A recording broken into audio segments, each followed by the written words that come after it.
David DeJulius is returning to the Cincinnati Bearcats men's basketball program for his super senior season. This is the first thing that needed to happen to ensure next season is better than this past season. And every NFL team had at least one member in attendance at the Cincinnati Bearcats football pro day on Thursday. It's just another testament as to how far this program has come. Plus, I've never been more excited for the Final Four than I am this year. It's historic, and stats back that up. All of that coming up on Locked On Bearcats. Our Locked On Bearcats, your daily podcast on the Cincinnati Bearcats, part of the Locked On Podcast Network, your team every day.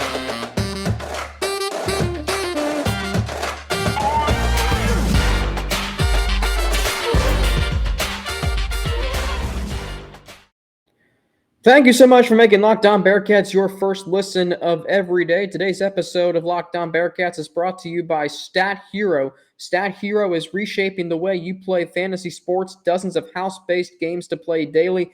No sharks, no funky props, just your skill versus the lineups you choose. Sign up today at stathero.com/lockedon. My name is Alex Frank. It's Monday, March 28th of 2022. David DeJulius is returning for his super senior season. This is the first thing that needed to happen to ensure next season is better than this past season. David DeJulius is this team's leader. The Bearcats go as he goes. David DeJulius led the team in scoring last year at 14 and a half points per game last year. So you need that experience. You need that score. Wes Miller calls him one of the best combo guards in the country. David DeJulius can play both point and shooting guard. We know he has the ability to run an offense. We know he has the ability to shoot the basketball. But he's coming back for his super senior season, and I did not know that, or I never thought about it this way. This will be the first time in his college basketball career, and he mentioned this. He did a Q&A with Justin Williams of The Athletic. If you haven't read that Q&A, if you subscribe to The Athletic, I highly recommend reading this Q&A.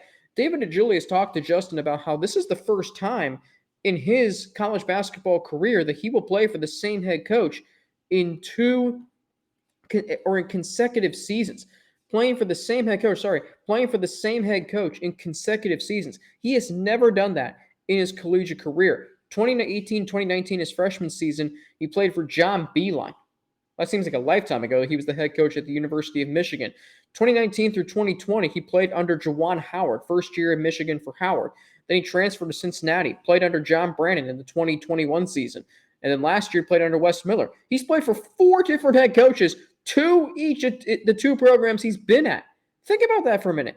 He's never had continuity, and yet he has evolved into being this leader for Cincinnati, to be this, really good basketball player on the court, a leader on and off the court. The one thing I love about David DeJulius is he's honest, he's open. That's actually more than one thing. He's honest, he's open, he's positive, he's genuine, he's sincere. Those are all things that you want in your leader. That's like Joe Burrow. That's like Joey Votto. In this city, when you have a leader on your team who embodies those traits, who embodies those characteristics, that's what you want in a leader. Honesty, sincerity, genuineness, openness, and of course, energy. And David DeJulius provides that energy on the floor. So many times last year, he would be the reason why the Bearcats were in games. So many times last year, he'd be the reason why they won games. They won the Miami game because of him. They won the East Carolina game because of him. They won the first-round tournament game because of him. They won so many games because of David DeJulius and his performances. He comes in 2020 before the 2021 season, and immediately, sorry, I keep looking. There's a funny commercial on the television here in my apartment, and All Madden's coming on ESPN2 at the time of this recording. So David DeJulius comes in at the start of the 2020-21 season. And he might not have been the best player on the roster, but he quickly became the most important player. And when your best player, which he is right now, is the team's most important player, that is huge for next season. The Bearcats have to have a better season next year than they did this year because they are going to the Big 12. Later this week, I'm going to get into a fan survey that Max Olson of The Athletic did. And I was reading over it, and it made me think how important it is for the Bearcats to have a successful season in men's basketball. I know they're going to in football, but in men's basketball, which historically is this school's signature program, they have to have a much better season this year. I would even go so far as to say they have to make the NCAA tournament this coming year. And there's no reason why they should not make the NCAA tournament. They have their leader. And David DeJulius said a lot of things that, well, there's so, anyway, David DeJulius said a lot of things recently. This isn't all Madden, is it? Maybe it is. David DeJulius said some things in the Q&A that were really interesting. Number one is he said that the Bearcats are trying to establish more length on their team, and they need length. They need length in their front court. They need length in their back court. He mentioned from a skill standpoint that he's waiting to expanding his range from the three-point line. He wants to play without the ball and being used as a decoy. Mentioned being able to be deceptive, backdoors, use screens, can allow teammates to get open, being able to finish over bigs and over contact. It's interesting because I always thought he's better at that than maybe he thinks. But if he can get even better, that's going to give this team a dimension that it has not had in several years. Like I said, they haven't had that point guard, that combo guard that can finish over bigs like Justin Jennifer could. And we saw that in 2018 and 2019. We have not seen that from a Bearcats guard, combo guard since. Maybe David DeJulius can be that guy. He said that Wes Miller wants him to be one of the better guards in the league defensively. And then this is where it gets really interesting. David DeJulius said that they talked about cutting down the nets, and he strongly believes that they have the core to do that. He said, in quote, Coach West is big on the idea that for a team to be really exceptional, you have to go through some things together. I feel like the best thing you can do is keep a core intact, and that's what we did. So now it's about rounding out the team and fixing the mistakes we made together this past season. We won't have to go through that maturation process as much, end quote. Boom. David DeJulius has just summarized everything that I've been saying that this team needs. This team has a core, potentially. Micah Adams-Woods, I like him. He does some good things. Who else do you have, though? John Newman coming back. It's going to be, a different team. Even though they do believe they have a core in place. They have Jared Hensley. They have John Newman. They have Odi Oguama. They have David DeJulius. You're not going to have Abdullah Adu and Hayden Koval. It's going to be interesting to see how they replace Mason Madsen and Mike Saunders Jr. I've said that it's a blessing in disguise that both those players, or I said it's a blessing and a curse, that they both entered the transfer portal, Saunders Jr. and Madsen, because you're going to be able to get hopefully better players than them, no disrespect to Saunders Jr. and Madsen. But they were also part of the core the last 2 years. They played with David DeJulius. They shared a backcourt with David DeJulius. Saunders Jr. shared a backcourt with David DeJulius. Now they have to go out and replenish that. And you're going to have some recruiting. Daniel Skillings had 31 points in an OHSAA state championship game this past weekend. Sage Tolentino is going to be coming in to fill out the front court. You're going to be getting much better players, hopefully, than you've had really since Mick Cronin left. And David DeJulius returning is, a huge first step. The offseason, the Bearcats may not play a basketball game for another 7 months. And there may not be a lot of things you're looking forward to because it's a long off season. But they have to nail some things down this off season to be in position to have a better season next year. I think they can. This is the first step, though.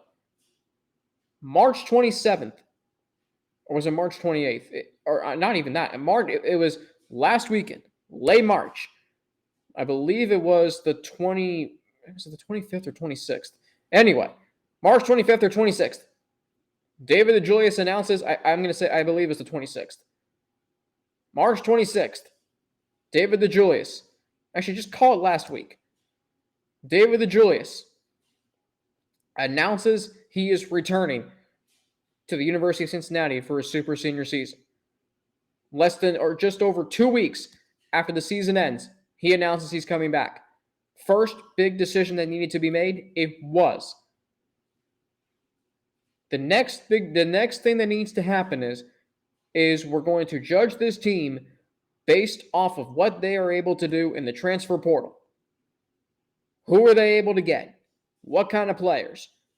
What experience do those players have that they do get? It's not just one particular thing that needs to happen. This is now an evaluation. We need to evaluate the players they get in the transfer portal because they are going to have to work that. And they're going to have to work it well to be in position to contend next year. But if DeJulius thinks they can and Wes Miller thinks they can, maybe this team can. One program that did have a successful season last year, of course, was Cincinnati Bearcats football. Cincinnati Bearcats football had a very successful 2021 season, and every NFL team had at least one member in attendance at the Cincinnati Bearcats Pro Day on Thursday. It's just another testament as to how far this program has come. I'll get into that next, but first, I need to tell you about Stat Hero. You see, I love and I hate those buzzer beaters. Oh, the drama, but man, the pain when you are on the other side of it. That's what happened in 2016 when Chris Jenkins hit a 3 to beat North Carolina. But I also lived the ecstasy when Luke May beat Kentucky in 2017. Stat Hero's NCAA single game pick'ems pits the star players against each other in an amazing hybrid between fantasy and sports gambling. Start focusing on the players you know best with a gameplay that doesn't rely on big spreads, long odds, or funky props. In addition to their pick games, they also have dozens of lineups you can comb through to take on head-to-head. Stat Hero is the easiest and fastest way to get your sports action fixed. This is what daily fantasy was meant to be. So in the Final Four, there are so many options for the Final Four that I can take from my lineup. I haven't thought about it. I haven't looked at them yet. I have a general idea, but that's going to be fun to look at. Which lineup do I want to pick? Sign up for free right now at stathero.com/lockdown. Use promo code LOCKEDON for a 100% deposit match. That's stathero.com/lockdown. Use promo code LOCKEDON for a 100% match. stathero.com/lockdown. Promo code LOCKEDON. Terms and conditions do apply. Once again, thank you for making Locked On Bearcats your first listen every day. We are free and available wherever you get your podcast. Alex Frank here with you as part of Locked On Bearcats, the host of Locked On Bearcats. What a time to be a Cincinnati sports fan. Bearcats football had at least every NFL team with one member in attendance at the Bearcats Pro Day on Thursday. This is a testament to how far this program has come. I remember when I first started at the University of Cincinnati, Pro Day did not exist. I didn't even know when Pro Day was. You'd be lucky if a Bearcats player was drafted in the 6th or 7th round. Now you might have 2 first-round draft picks on your team in Sauce Gardner and Desmond Ridder. You had NFL Network doing live coverage from the University of Cincinnati. 4 years ago, you wouldn't have said that. That's how far this program has come. And it's these guys. It's Ridder and Sauce Gardner. If you've listened to my Locked On Nows for the NFL Draft, you would know that I've mentioned that I talk about the progression of the careers of Sauce Gardner and Desmond Ridder. Here's Sauce Gardner. He comes in 6th on the Bearcats depth chart. 6th on the depth chart at corner in fall camp in the fall of 2019. Fast forward to the 5th game of the season, he makes a game-changing interception against UCF, flips the script. Bearcats have never looked back in that rivalry since. They've never looked back in the American Athletic Conference since then. They've won 2 conference championships. They've been ranked in the top 25 every week. They have crushed UCF once, beat them on the road in their place in 2020, and they have been the absolute class of the league since that play by Sauce Gardner. They've never been outside of the top 25. They've never not played for a conference championship, and they have only lost 2 conference games. Did I mention they were to the same team? Yeah, that is how impactful that play was by Sauce Gardner. That game's interesting because the strategy employed by Marcus Freeman, former Bearcats defensive coordinator Marcus Freeman, was we're going to rotate guys in and out to keep them fresh, which was a genius idea. And it gave players like Sauce Gardner an opportunity. Hell, Justin Harris had a pass breakup in that game that was critical. Justin Harris was not listed as a starter on the depth chart that year. Sauce Gardner was 6th. I remember I had to look down on my spotting board to see who had the interception. If you watch, there's a video that Dan Horde posted on Twitter. They have a video camera. They had a video camera in their broadcast booth that night, which is really cool, by the way. When they show highlights from the broadcast booth for both the Bearcats and Bengals, to see Dan Horde in action, that's really cool stuff. Dan Horde had to look down at his spotting board to see who that player was. And you remember him saying, a true freshman from Detroit, and his nickname is Sauce. I should not have done what I just did. I tried to mimicate Dan Horde, my mentor. Major apologies to him. He probably is laughing at me, though. That's okay. Anyway, he had to look down at his spotting board to see who that player was, to see where he's from, what year is he, what his nickname is. What an interesting fact did I write down about him. You didn't have to do that later on. He added another pick 6 in the ECU game in the 8th game of the season that practically, his pick 6 against UCF was the igniter of the season. His pick 6 against ECU saved the season. He added another interception in the Memphis game, the first Memphis game that year. 2020, utterly dominant. 2021, utterly dominant. Had a return touchdown on a blocked extra point against ECU in the final, it was a blocked field goal in the final regular season game of 2021. And oh, by the way, he had an interception in Notre Dame, just for good measure. Did not allow a single touchdown in his career. From 6th on the depth chart, he might go 6th overall in the NFL draft. That, my friends, is progression. That, my friends, is just putting in the work every single day, continually getting better. And lo and behold, they're showing a commercial of the Rams beating the Bengals in the Super Bowl. Exactly what I needed to see. I'm focusing right now on here. Anyway, Desmond Ridder comes in 2018. He was good to begin with. We knew he should be the starter, and eventually, about a quarter into the season opener at UCLA, he took over for Hayden Moore, never let the job go. When questions about his passing surfaced and boiled over in 2020, he responded with 3 straight 300-yard games to close out the season and a conference championship.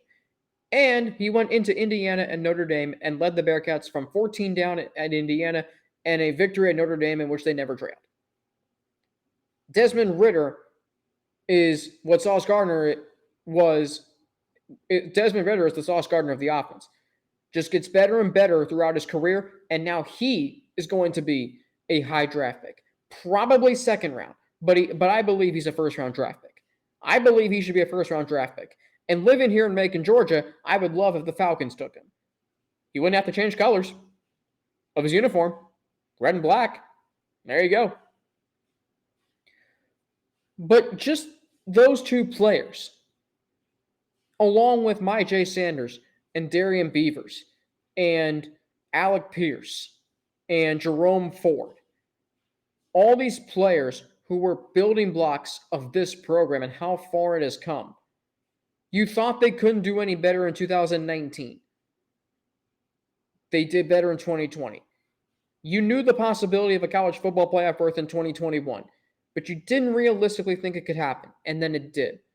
Those players had a belief that has not been seen, that had not been seen prior to, and may not be seen again. And what I mean by that belief is they were in the depths of college football irrelevancy, in a mid-major conference and at the bottom of that. And they not only rose to the top of the mid-major conference they're in, the American, but they also rose to being one of the 4 best teams in college football. That is belief unquestionably. And they not only drew eyes to the college football world, they have now drawn eyes to the NFL world. You had a member of every NFL team in attendance. Schools like Alabama, Ohio State, USC, Texas, Georgia, and where all the 4- and 5-star athletes go. That's where NFL scouts and other team members go to watch pro days. They don't come to Cincinnati, but they did this year. The payoff for last year's season was a college football playoff berth. This season, the 2021 Cincinnati Bearcats, that season is going to reverberate in Clifton for a long time. It's going to reverberate when they join the Big 12. It's going to reverberate when they win in the Big 12 and they are able to draw recruiting, and it's going to reverberate this year. See, you think Cincinnati is going to take a step back. I will remind you that they are the 2-time defending conference champions and have not lost a conference game since December 7th of 2019. December 7th of 2019. Andy Dalton was still the Bengals quarterback then, in case you forgot. That's kind of funny to think about. But just having every NFL team in attendance. Like I said, I remember when spring practice wasn't even that big. Because when I first started at Cincinnati, it was basketball all the way. You didn't care about spring practice. Sure, you maybe cared about the spring game. Now you do. Now we're starting to care about things that college football programs around the country like Alabama, Georgia, Ohio State, Texas, USC care about. Pro day, recruiting, spring practice, position battles, coaches, who's going to get drafted where, what are they going to do in the pros. You care about that stuff. Now, that's another reverberation from last year's Bearcats team. You care now about college football in Cincinnati. It may not have ended the way you wanted it to end. They did not play well against Alabama. I understand that. It's Ala-freaking-Bama. The gold standard of college football success, at least in this day and age. You had them at 10-3 late in the second quarter. You had them at 17-6 through 3 quarters. The game was there for the taking through 3 quarters against Alabama.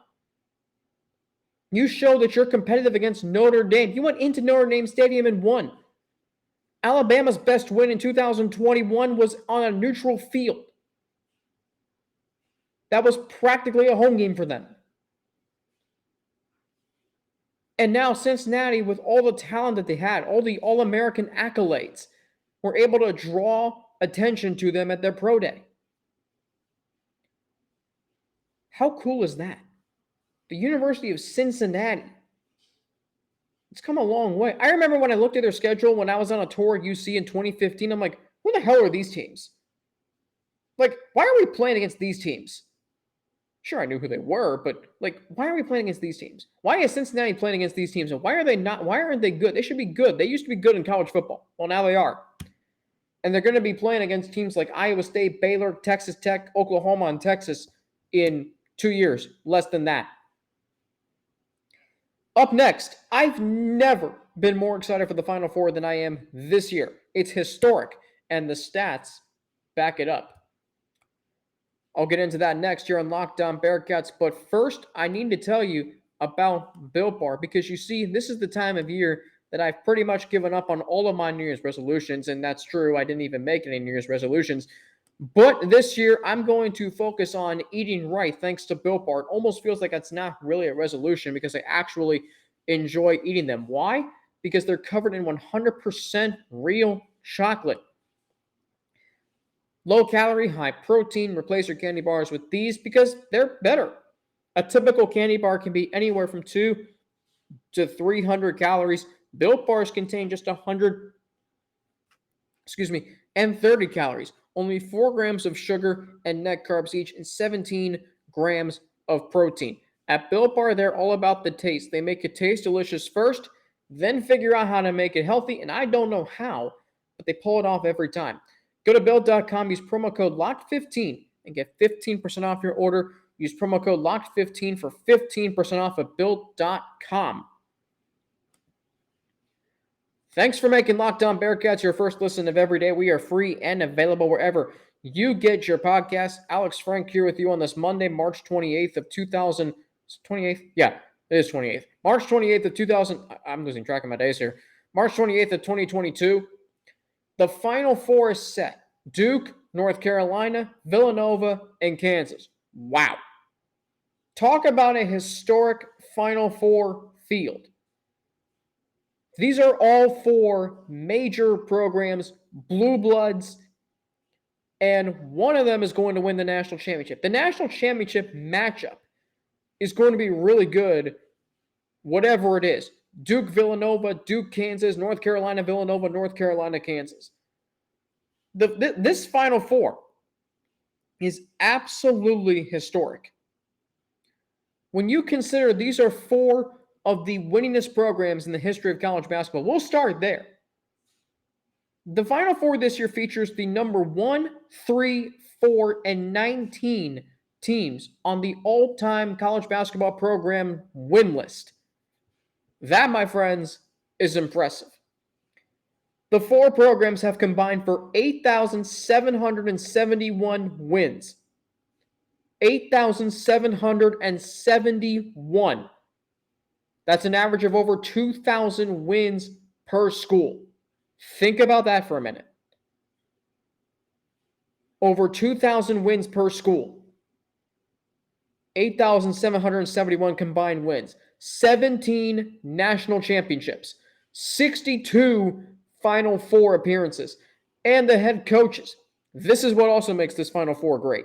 Mike Krzyzewski. No other words needed. Bill Self. One of the best head coaches of this generation after Mike Krzyzewski. Same with Jay Wright. And Hubert Davis is quickly saying, hey, what about me? Hubert Davis has proven that he's the right man, that he was the right man to succeed Roy Williams in North Carolina. Now, I'm going to put an asterisk there. Because can you imagine if Roy Williams was coaching North Carolina in this Final Four? Oh my God. The 4 teams in this Final Four, if Roy Williams would be the head coach. Right now, the 4 head coaches have combined for 2,632 wins. If Roy Williams was still coaching, that number would be up to 3,507. Think about that for a minute. Mike Krzyzewski is over 1,000. Jay Wright has, I believe, Bill Self has over 700. Jay Wright is close to 700. Hubert Davis has won 28 games this year.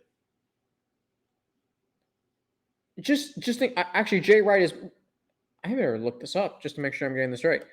We know Mike Krzyzewski's got over 1,200 wins. Jay Wright, who I think I've gotten more of an appreciation for how good he is as a head coach. Jay Wright has 642 wins in his head coaching career. Bill Self has 760. So Bill Self's got 760. Jay Wright's got 642. Roy Williams, for the record, had 903. The head coaches in the NCAA tournament, 191 combined wins. Take away Hubert Davis's 4, it'd still be at 187. If you add Roy Williams's, it'd be 262. 20 Final Four appearances amongst the head coaches. Krzyzewski leading the way with 13. 13 Final Fours. If Roy Williams was still the head coach in North Carolina, it'd be 28. 3 of the winningest programs in college basketball history, as I've mentioned. And oh, by the way, Villanova's number 19, but recently you can argue they've been the best program in college basketball since 2016. This is their 3rd Final Four appearance since 2016, and if they win the national championship, it'd be their 3rd in the last 6 NCAA tournaments. Even numbered year, Villanova in the Final Four makes sense to me. And by the way, I haven't even gotten to the best part of this Final Four. The fact that we get the best rivalry in not just college basketball, but in all sports in the Final Four.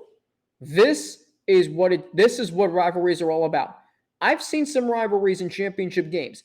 I've seen Yankees Red Sox in the championship series, in the division series.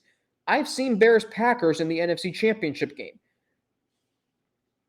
I've seen Ravens Steelers for the AFC Championship. But Duke North Carolina in the Final Four? Are you kidding me? This is what you dreamed of. This is what you dream of as a kid. To play in this rivalry. Now you get to play in this rivalry in the Final Four. In the biggest stage in all of college basketball. In the Louisiana Superdome, which it has some history in college basketball.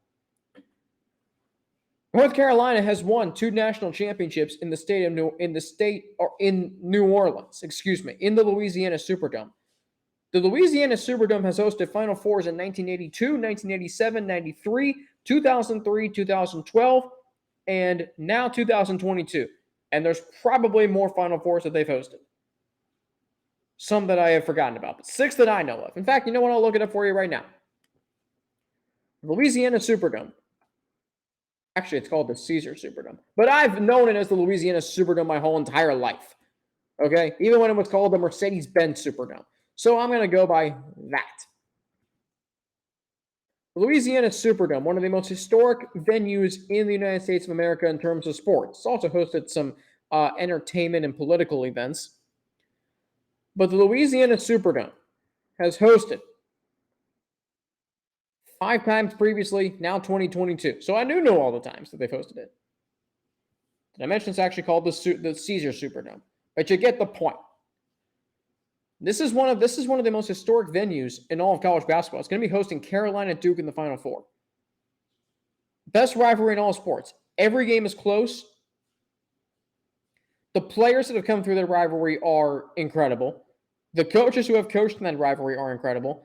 And the fact that this can be Coach K's last game as a head coach, which I don't think it will be. Spoiler alert.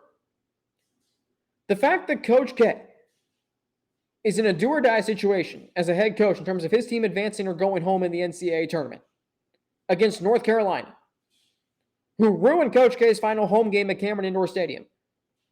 Ladies and gentlemen, if you don't appreciate this time, if you don't appreciate what this game means to college basketball, then you are not a college basketball fan. And I am sorry to tell you that. And I'm from Cincinnati, and I'm the host of a daily Bearcats podcast, that Cincinnati and Xavier is an incredible rivalry.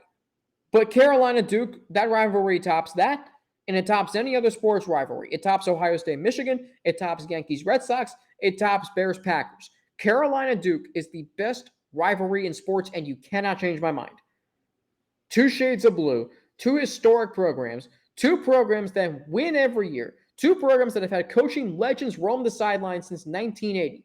Next year will be the first time since the 70s that neither Coach K, Dean Smith, or Roy Williams will roam the sidelines during a Carolina-Duke game. It'll be Hubert Davis versus John Shire. And by the way, I can only imagine what the state of North Carolina is like. Tobacco Road? Oh, I wouldn't want to go for a run on that road this week. The best thing to do is to go vacation in your Outer Banks home. Just stay there all week. Unless the animosity and the rivalry spills all the way out there. But this is what college basketball is all about. We finally get Duke and North Carolina in the Final Four. We've always said, what if they play in the NCAA tournament? Now we get that opportunity. And the fact that it's not for a national championship, I think is great. You always wish you had one thing when you finally get something you want, like a Carolina-Duke rivalry in the NCAA tournament. You wish was for the national championship. Okay, so what? It's still in the Final Four. Like, I wish Roy Williams was still the head coach of North Carolina. We finally have a Final Four that doesn't feature a fluky team, or, it doesn't have any name brand schools. Like maybe 2019 only had Michigan State in the Final Four as a name brand school. This year you have 4 blue bloods. This year, I have said that upsets are great in the NCAA tournament, and I love the absolute heck what St. Peter's did this year. But damn it, if St. Peter's had made the Final Four, yeah, it would have been great. It would have been cool. It would have been a great story for years. But when it comes to the Final Four, I want to see major programs play. I want to see North Carolina and Duke and Kansas and Villanova. You have 3 historic blue bloods, and you have the best program in college basketball right now. Villanova this week. I mean, Jay Wright and what he has done with that program. Took over as head coach in 2001. Took the program to the Final Four in 2009. Took a long time to get back in 2016. Had some ugly second-round exits. They win the national championship in 2016 on Chris Jenkins' buzzer beater. They win it all again in 2018. And it's not like they were a flash-in-the-pan national champion in 2016. They have consistently remained good. Some years they don't even win the Big East. They have not been a number 1 seed in the Big East tournament since 2017. 2017! Is that right? I believe that's right. Excuse me. They haven't been a number 1 seed in the Big East tournament since 2017. And yet they've been to the Final Four twice now. Because Villanova is a team that can win in the NCAA tournament. They're experienced. They know how to win in the month of March. You know how to win in the regular season, the conference tournament, and then the NCAA tournament. Villanova knows how to win in the NCAA tournament. Doesn't matter if they win the conference tournament or not. It doesn't matter where they finish in the regular season. Providence won the regular season. Story of the Big East. And guess what? Guess who's in the Final Four once again? Villanova. It's like years when the Bengals were really good, but then the Steelers and Ravens win playoff games and the Bengals don't. Yep. Excuse me. That is what happened this year. Excuse me. UConn and Providence were really good this year. Villanova was just better. Creighton had a really good year. Villanova was better. They have a culture in place at Villanova. It is a historic program. You may not think so because this is only their 7th Final Four appearance. They've won 3 national championships, two of which have come since 2016. Yet, I would say that they are becoming a blue blood. They are becoming an elite program. They are the only team that's still in the Big East that has thrived since the breakup and the secession of the Catholic schools from the old Big East. Duke over Arkansas. I was shocked at how dominant Duke was. I thought Arkansas would give them a game. I thought it was going to be another classic Saturday night Elite Eight game like we've seen from Purdue, Virginia, Villanova, Kansas in 2016, Notre Dame, Kentucky, Arizona, UConn, games like that. I thought we'd see another one with Duke and Arkansas. Duke just dominated that game. And it's so funny because, I think a lot of people were out on them after the ACC tournament. Go back and watch how they played against Syracuse in the second to last Saturday of the regular season and tell me that team can't win a national championship. Spoiler alert, they can. Kansas against Miami. What a second half by the Jayhawks. Do you realize that the Jayhawks outscored Miami? Where's the stat? I want to make sure my stats are right. Kansas outscored Miami in the second half. Where is it? Kansas outscored Miami 47-15. They trailed by 6 at the half. They won by 26. Wow. To watch them play defense, to watch their offense, their front court is as good as any team in the country. McCormick and Lightfoot are incredible. They can also shoot. Braun, Agbaji. That's a very, very good Kansas team, a very good experienced Kansas team. The whole Final Four is going to be dominated by Duke, North Carolina, and Coach K's last Final Four. But Villanova, Kansas is still going to be a really good game. I think it could be a very close game. I think it could be a down to the buzzer game. They played in the Final Four in 2018. They played in the Elite Eight in 2016. I expect this game to be very, very close. You have two teams with cultures in place. Jay Wright and Bill Self know each other so well. And then you go to North Carolina and Duke. North Carolina, by the way, it doesn't matter what seed you are. It's North Carolina. As soon as they beat Baylor, the door opened for them to go to the Final Four, and here they are. 22nd time they've been in the Final Four. Third time in the last 6 NCAA tournaments that they're in the Final Four. 2016, 2017, and now this year. Hubert Davis was the right man to succeed Roy Williams for the job. No question about it. He was the right man. All along. Look at what he's doing. North Carolina does not have a star player, but yet they have so many different players that can beat you and take over a game. Brady Manick, RJ Davis, Armando Bacot, and of course Caleb Love. They can all take over a game for North Carolina. That's how they beat teams. That is how they beat teams. So I am really looking forward. Just the fact that it's historic. Because, yes, upsets make the NCAA tournament. I love seeing Cinderella teams. The wonder how far they can go. But the Final Four is better when you have these kinds of teams in it, when you have these elite teams in it. 2009, when it was Michigan State, UConn, North Carolina, Villanova, boom. 2008, you had all 4 number 1 seeds, Memphis, UCLA, North Carolina, Kansas. 2012, you had Kentucky, Louisville, Kansas, Ohio State. 2015, Michigan State, Duke, Kentucky, and Wisconsin. These are all elite programs. This year might be the best Final Four field I've ever seen. All blue bloods, a lot of blue, and one of these teams is going to win the national championship. And whichever 2 teams play for the national championship, you can't go wrong with the national championship matchup. You can't go wrong with these matchups either. This is exactly what you want as a college basketball fan. The ratings are going to be through the roof because all these programs have huge followings around the country and in their own markets. You've got the East Coast with Villanova, Duke, and North Carolina, and then you got the Midwest with Kansas.